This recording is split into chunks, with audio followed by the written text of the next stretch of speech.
এখন সকালে আমার ছেলের এটা ব্রেকফাস্ট। বেদানা দিলাম, এর মধ্যে দই দিলাম আর কলা দেব।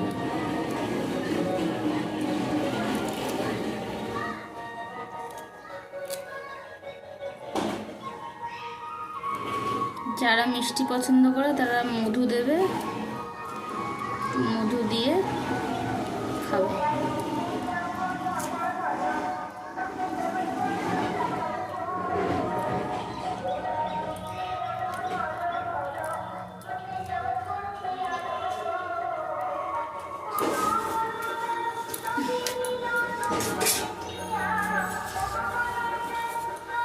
এখন নীলাবা গুলাবা তারপরে একটা